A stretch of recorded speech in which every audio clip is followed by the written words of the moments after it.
Hello everybody. Today I would like to talk a bit about the now old open beta version for Laser League World Arena. It is now being developed by CE Asia, a Chinese-based company that is known for Banner of the Maid? I know. At the time of writing the script, the 16th of August, it has been almost a full week since the end of the beta. I would have loved to make this video directly after the beta had ended, but I was on a vacation. I played 13 hours of the open beta in a hotel room whilst it was raining outside, okay? I'm not letting it go to waste. All this time. Oh, and that's 13 hours in 2 days, mind you. I tried writing down my thoughts whilst I was playing because I already knew that I would be forgetting most of them during a marathon session of Laser League. But oh boy, was that marathon worth it. Alright, first of all, it was absolutely great playing with actual people again. Yes, actual people, you heard that right. For the folks that have not played Laser League before the open beta or at all, there once was a magical year called 2018, where people would happily play Laser League with an impressive average player base of 88 people strong. Ooh, that's kind of small. This is also where I started playing too. This beautiful time went on for about 30 days, and then the entire thing basically crashed and burned into an average of 8 players. It had a few revive attempts in April and May, but to no avail. Laser League simmered out into a small candle light of just a 1-player average. Of this 1-player average, there once stood a, well, I guess I said car fire? At least on PC it did. The PlayStation 4 had a core group of about 50 people that have been playing till this day. But now, thanks to the sudden revival of Laser League by CE Asia, the average player base during the open beta was around 30. Quite impressive, if you consider that the average player base was 1 in the past 2.5 years. To be fair, a 30-player average in 4 days is still very low for any multiplayer game, but hey, at least it's something. So, again, actual players.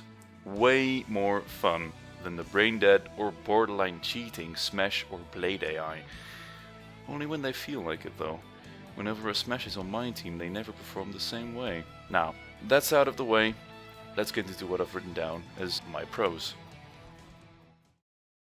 The first thing that I was greeted with when trying to queue for a match was the ability to do a quick match. By the way, I have not recorded any in-game footage during the beta, so you're going to have to bear with me for a bit, okay? A quick match basically enables you to search for multiple game modes at the same time. I thought that this was an absolute brilliant addition. An excellent way to bring the small player base together, instead of making people queue for different modes. I got into a game fast. There were 2 other players, on the enemy team of course, but the rest were bots. Although they use a disguise now, basically they use obvious randomized bot names instead of AI number something. They're easy to spot though, they're always level 1, and they insta-log their class before you even load into the game, and they do behave like the old AI in-game. Anyways, the direct gameplay was more or less the same.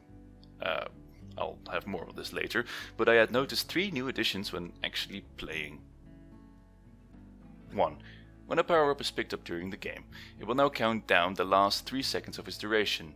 In my opinion, a good addition for that extra bit of quality of life. 2.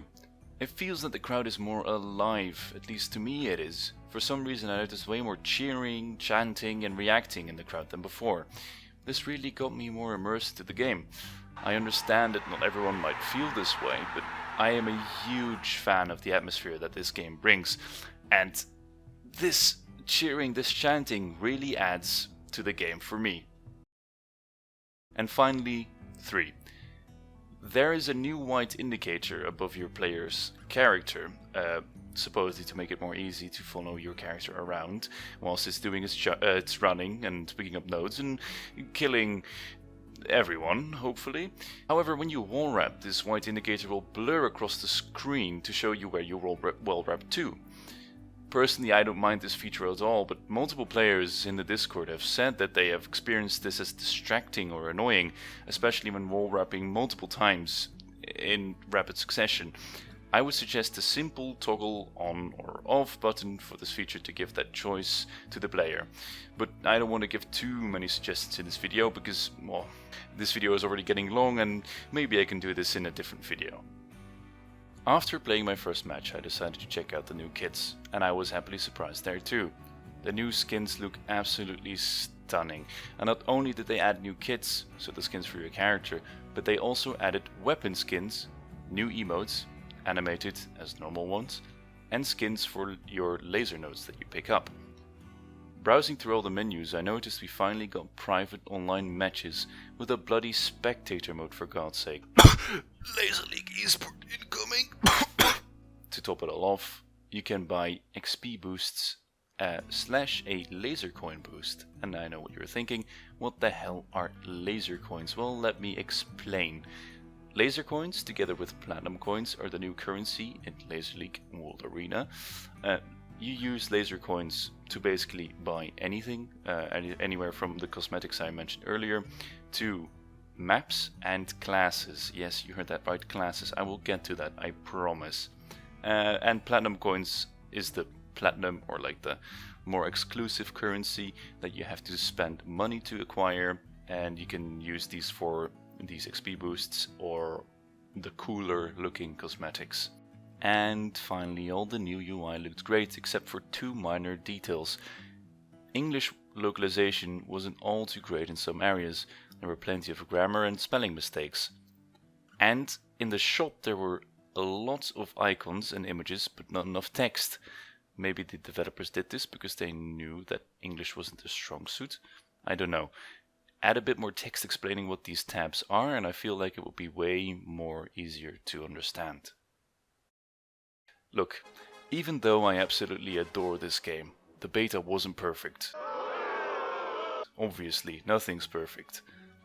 I'm sorry, but it had to be said. I already hinted at a few things in the pros section of this video, but alas, here we go. Many of you are probably wondering why I haven't addressed the bloody classes yet, but here it comes. I personally believe that it takes way too long to unlock all the different classes, and I will explain why, of course. In this new update, your classes are locked except for one that you choose when you first boot up the game. You can't choose any class, no. Your choice is between Shock and Ghost.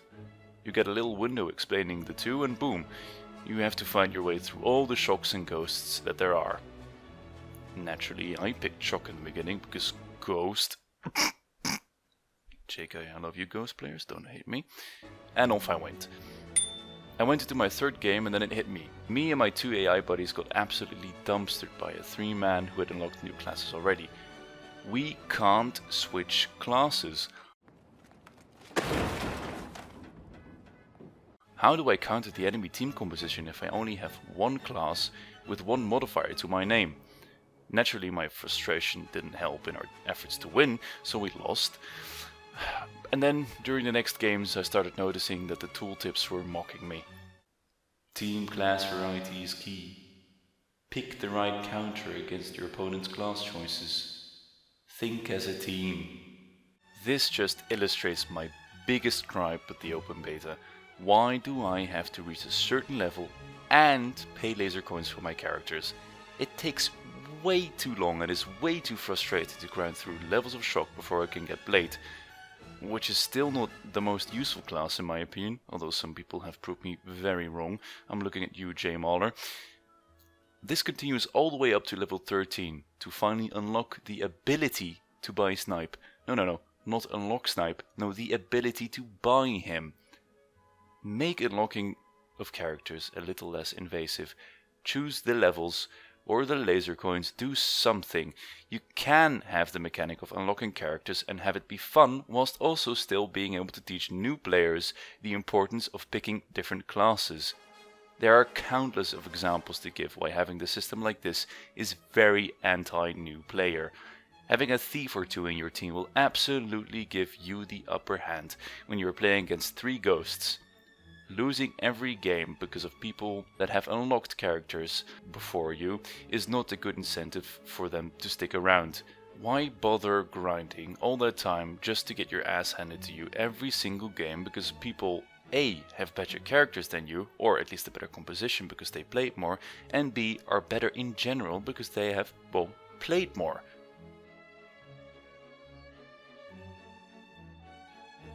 If nothing at all, then please just bring back the old modifier system. There has to be a balance between the old hardcore Laser League players and potential new players flooding in with the upcoming free-to-play rework. Believe me, new players are gonna need every edge that they can get when faced up against these guys. Finally, a big con that I experienced during the open beta was that there were no NA or Australia servers. I am EU based myself, but there were a bunch of struggles for the players from these regions. High ping in a game like Laser League is very noticeable and will affect your gameplay. It will affect your fun depending on how bad you're willing to win. And, you know, at the end, what is a beta review video without mentioning some bugs? Just real quick, because I think you're getting tired of listening to me. Player region, the server play on gets reset after restarting the game. Outside player region is China for everyone, including me, whilst mapping to the EU service was 100 times better. Music gets music when starting a game sometimes, I don't know why, I think it happens when we change stuff in menus when we're searching for a game. Kids show up weird in the history, for me at least they roll next to each other, not like the old system. Loading screens can sometimes take very long, probably problems with other players connecting before they actually enter the game, I'm not sure. People call it even the loading screen. Play names don't show up on the counter screen. Some players had millions of prestige levels in the leaderboards, I don't know if this was the developers or if this was a guy who figured out how to change those values. And finally, animated emotes are smaller and don't make that little emote jingle when activated. So, in a very short conclusion, good beta, super happy that it's finally being worked on again. Personally would change a few things, but all in all I am very happy. Now let's all collectively hope that they market the absolute crap out of this game.